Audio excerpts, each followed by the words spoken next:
My name is Kevin Miller. I am a broom maker. I've been making brooms for over 14 years now. I show up to our shop just about every day, start a fire in the wood stove, and I make brooms. I'm self-taught. I was a deckhand on a fishing boat at one time, where we tied a lot of knots. I did all kinds of rope work and splicing, which I always enjoyed. Broom making is similar, working with your hands and making things tight. And I guess that's how I fell into the broom making trade. Why it felt natural to me, and why I like it so much. Welcome to the broom making life, and welcome to American Broom Shop.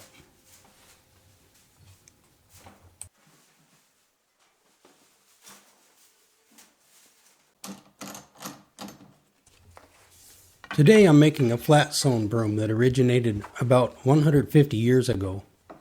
We call it the Shaker Authentic 1878. It's a replica of a genuine shaker broom, like they made back in the 1800s, about the same size and length and about the same weight, judging by old historic photographs that I've seen. It really doesn't seem like I've been doing this for 14 years.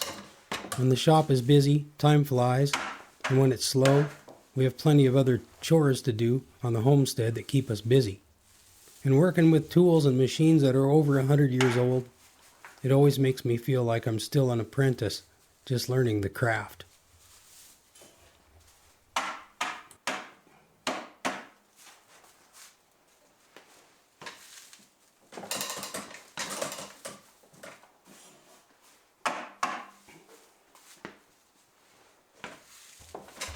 The fiber I'm using is sorghum vulgare, commonly called broom corn or broom straw. This is the processed form of broom corn, which has been classified by length. I will use the shorter bristles for the insides and for the shoulders of the broom, and save the longest for the outside and the cover. The broom corn is bound tightly with a tensioned wire applied in layers and evenly distributed against the oak handle, so it will remain tight and secure and hold up to the task of sweeping porches, sidewalks, and floors. I place the shoulders onto the broom in two layers, the first directed toward the end of the broom, and then a layer applied backwards and rolled downward to make a nice rounded shape. Some broom makers use staples to attach the wire to the handle. I use stubby nails to pinch the wire tight. I like nails better. They're neat and tidy, easy to drive, and they don't split the wood when I pound them in with a hammer.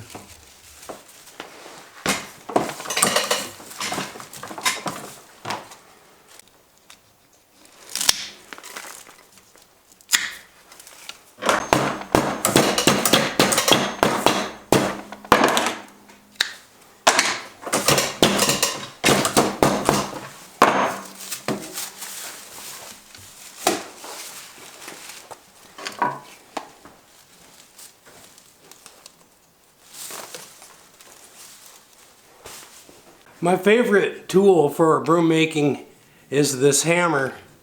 This is called a broom maker's hammer or a broom hammer, and it comes in handy for so many different things. Mostly I use it for pounding, but you'll see in a few that I have a couple other tricks that I use it for. And another really cool tool is this C.D. Dickinson broom rake or broom comb. And this is we'll use that in a little bit. This is to comb out the broom when you get done making it. It'll remove seeds and other imperfections from the cover when you're done making the broom. This broom rake and this broom hammer are pretty much a matching set, so these are the ones that I use the most.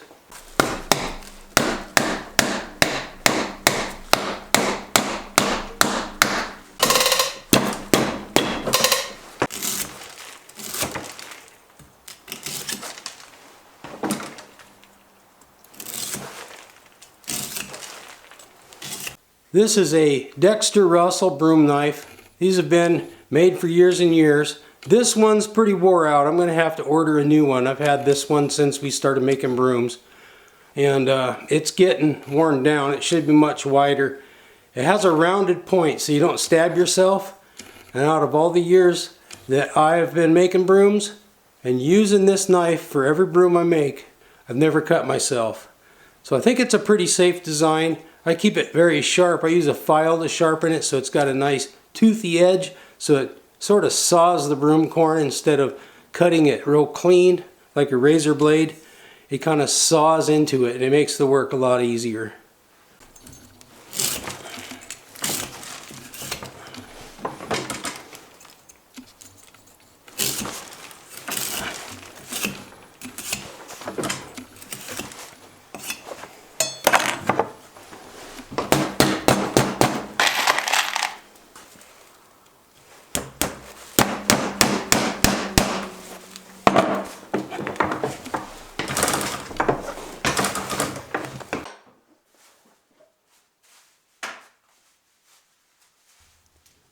Each Shaker Authentic is given 1 1/4 pounds of broom corn hurl. This is the finest grade available. My wife Sarah carefully weighs the bundles so that half of the broom corn will be used for the insides and half reserved for the 2 cover layers. Once I open the bundles, they are carefully divided into halves and quarters so that each layer is even and the broom will be nicely balanced. My first shaker brooms weren't so uniform, but they held up well and are still being used in our household.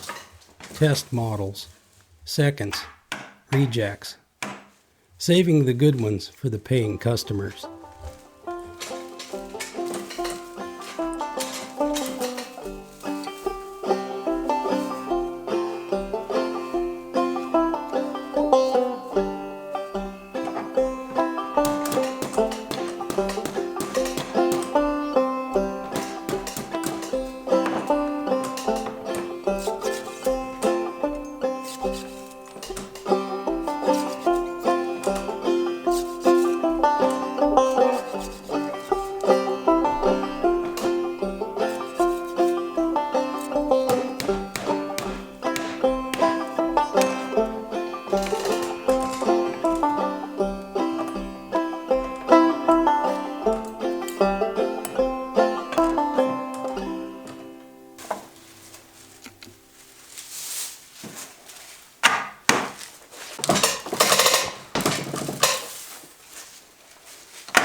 Shaker tool-making principles are rooted in utility, honesty, and simplicity, focusing on creating functional, durable, minimalist design.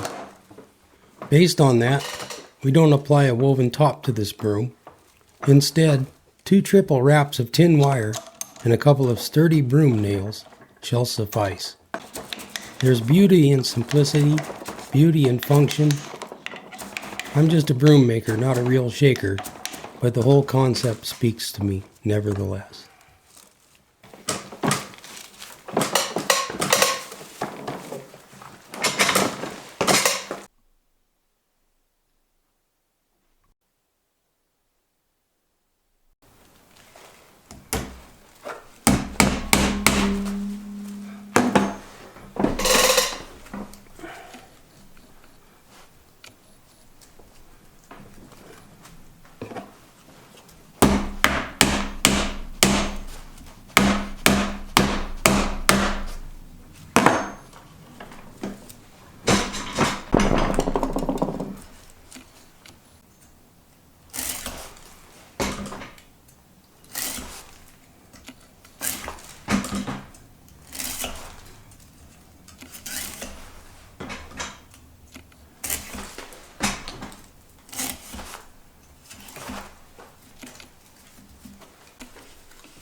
I made this little broom rake and I use that to straighten out the bristles. It has a bunch of 12-penny galvanized nails driven through an oak block, and I made this back in 2012, and it works really good.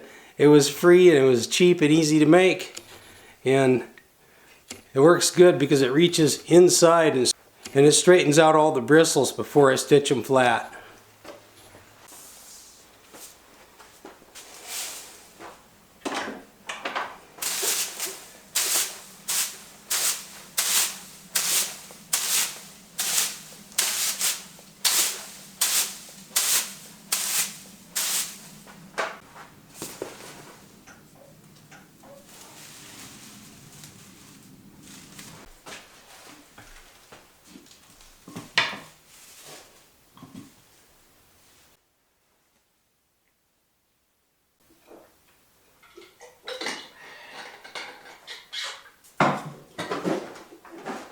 Dog, you want a biscuit?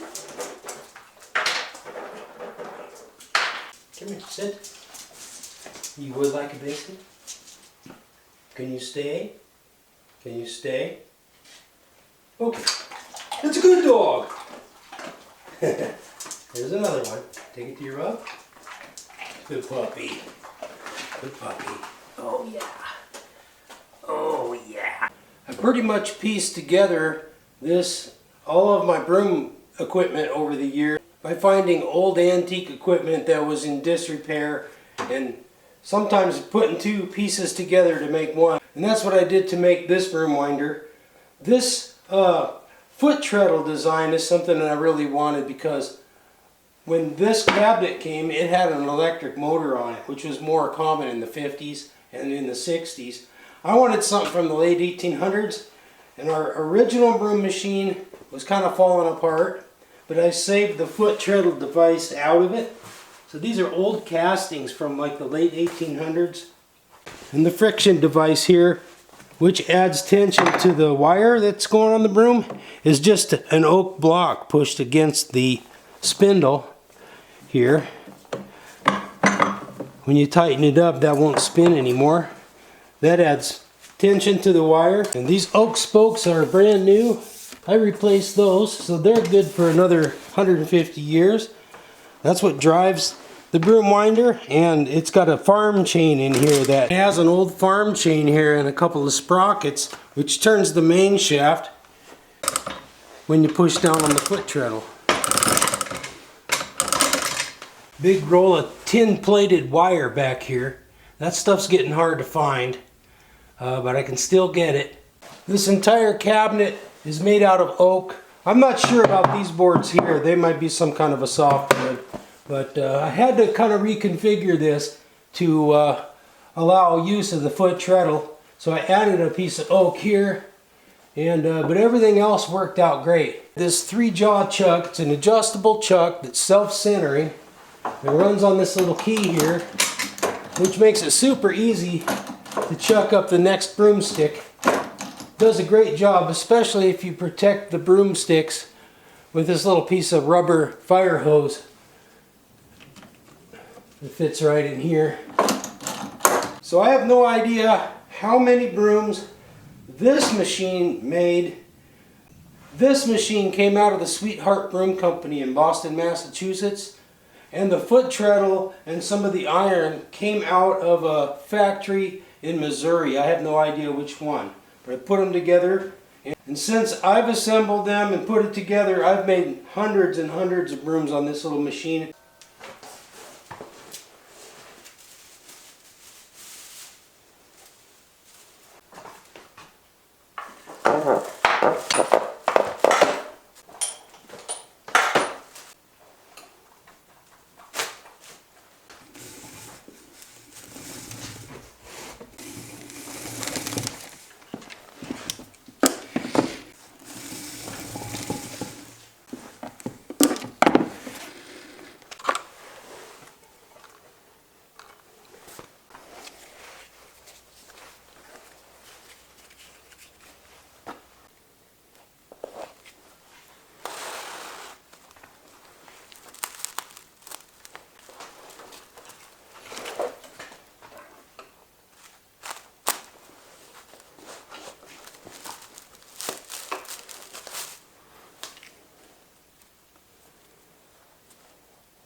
I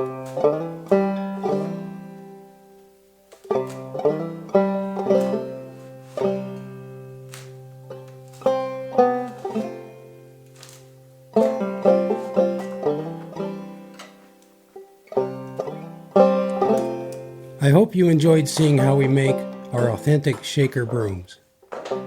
As you can imagine, this is a labor of love, and I won't likely make my fortune standing behind the old kicker broom winder. But I do feel that God has blessed me with an ever-important occupation. It's peaceful work. I'm thankful for that. Some folks tell us how they suddenly enjoy sweeping again, now that they have a bona fide broom in their hands. I personally always loved the swishing sound my grandma's corn broom made out on the porch. I want that sound to continue. I want folks to enjoy sweeping. So if you ever need a good broom, look me up. As long as I'm able to swing the hammer and run the kicker, I'll be right here making brooms. As always, thank you for watching my videos. We send out all of our best wishes to you and yours. Until next time, this is West Fork, over and out.